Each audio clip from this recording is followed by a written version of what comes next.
course he doesn't have a voicemail. Of course he doesn't have a setup.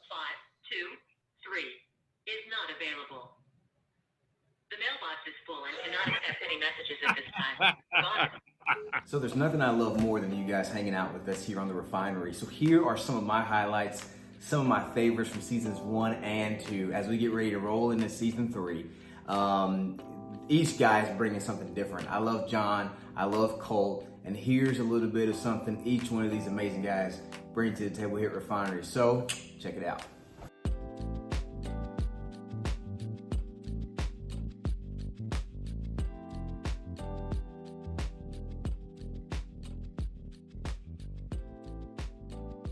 Yeah. There's something though that Brandon said that you just kind of touched on. And yes, there is always a universal one, right? Like in dance, you can always find that beat. The difference in relationships and the hard part for all of us to accept is that there's actually no fucking universal music playing. There's no, you can't just go, hey, wait for the one and then we get back on and then we can find it. Nobody has the same music.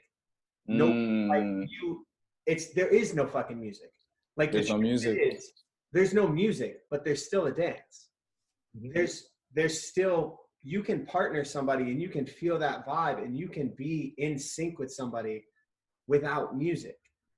But when you try to say, no, this is fucking jazz and it's playing and listen to me, look at what I'm doing. Why aren't you doing it? And they're like, no, I'm doing jazz. And you're like, no, you're not. Yeah, you know what? There's a lot of different jazz.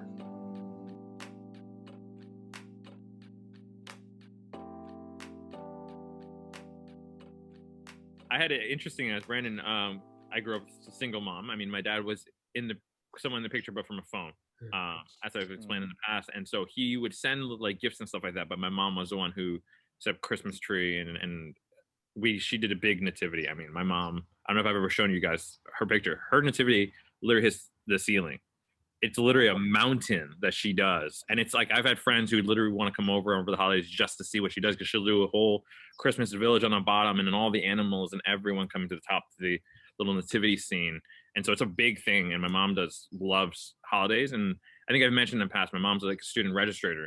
And so she would see all these people coming through the school system, and almost every holiday, my mom would invite one family who wasn't going to do Christmas because they either couldn't afford it or just didn't have anything or just new to America. And we would give them gifts and we would have them join in the family. So I grew up with my mom doing these big table dinners, and not only our family, but another family or some friends would always come along. So that way no one was ever alone on the holidays. And so I similar where my mom did a lot of that, but she also had my brother and I, and then afterwards my stepdad, where we got involved and we helped do all the Christmas decorations, and my mom gets very festive and stuff like that. So it was rad growing up in that. And I always still get excited about Christmas. I try to do a Christmas tree every year, try to do all those little things where I can and continue those traditions that my mom would do.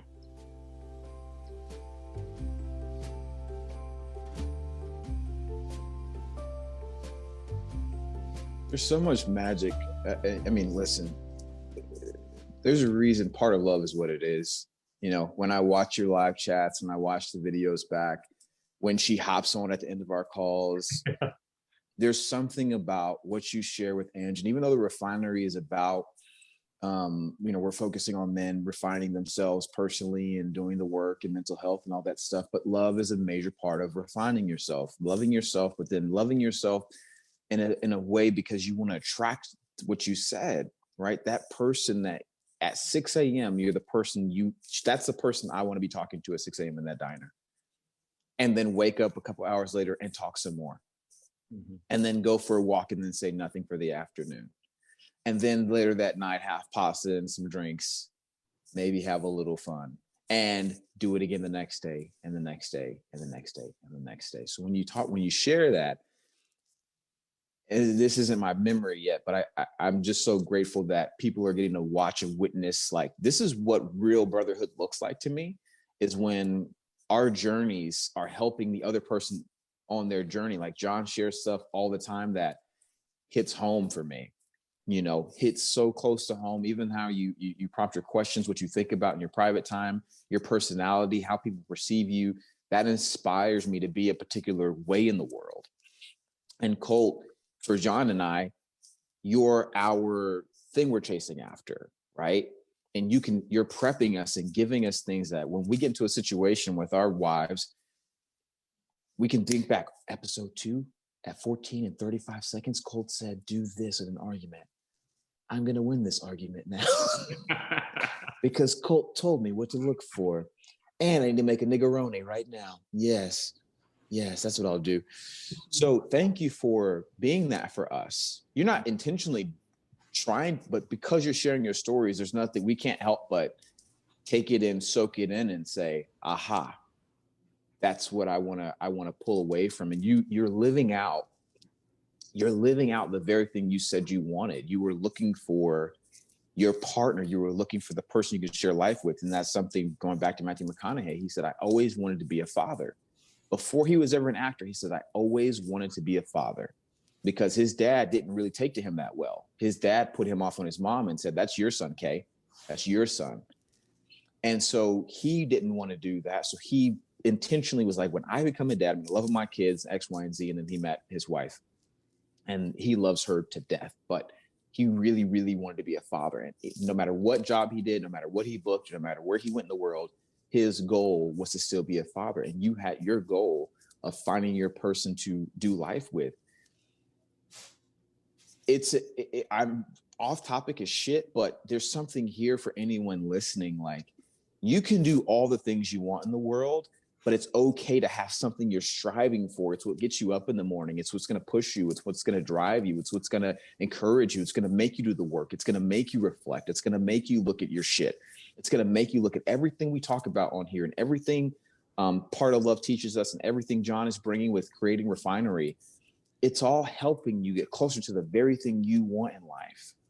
But that's not the end of the journey once you get it. That's truly the beginning of it. That's the beginning of it. All of this is prologue.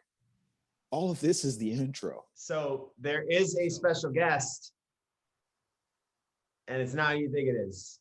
No, is it Mama Prattes? Is it Mama Prattes? It might just be. Get it? No, stop playing. Come on. Stop playing. I haven't seen her yet. Get in there. Hello. Hi. Jon? How are you? How are you? Fantastic. Good. Your number one fan right here, right That's now, right. live and in person. Absolutely. And I'll be watching y'all again Friday. Yeah. Come on now. Watched the whole conversation, and she was like, before it started, she goes, I want to say hi to Brandon. I said, no, you can't say hi before, because we had just had the conversation that, look, I love you, but I'm gonna talk as if you're not here. I have to, otherwise That was so damn good. And I said, if you talk to him, he's gonna lock up. Just like I would if either one of their moms suddenly rolled in and was like, hey, I'm here. I'd be like, nope. I'm Lock it up. Lock it Good up. call. Good call. This bottle gone. Cussing gone. Nothing. Yes, ma'am. Get some water. Yes, Where's the ma'am. water really quick? Let me grab some water. Yes, ma'am. I hope We'll be y'all- real wholesome. All the sexual innuendos came out. Oh, Colt, we're gonna have a conversation. I We enjoy talked, it. but not the assholes in the deeps in the end. But Jon Colt, come on. dude, come on. No, but it's amazing. Atlanta police. I've I seen think it that's- all and heard it all. Second female class that ever existed in Atlanta. Right, No, hands but one of against the wall, the spread them. thing, as Brandon was saying, like, I mean, for me, I already know this is going to be one of my favorite episodes. If not, hands my down. favorite episode. Hands For down. her to be able to watch it live, I mean, even makes me even happier. It was pretty special. Oh, it was. It was wonderful. Oh, Good to see y'all. She's my favorite. I want to give you a hug. I know. I kid you not. Matter I of kid time. you not. I wish you could. We'll be Yeah, out where Friday. are you? You're still in Georgia now? Yes. We're going fishing. Okay. Come on down. That's it. We're going fishing. I All don't right. care. Anybody says. 2021. Hook and I'll fish. not touching those nasty worms. All right. And Happy New Year. We've already said goodbye to the audience, but I love you guys. Thanks. Love you, Mom Prattes. This is Thank you. amazing. Thank you. That was the best Happy gift. New Year.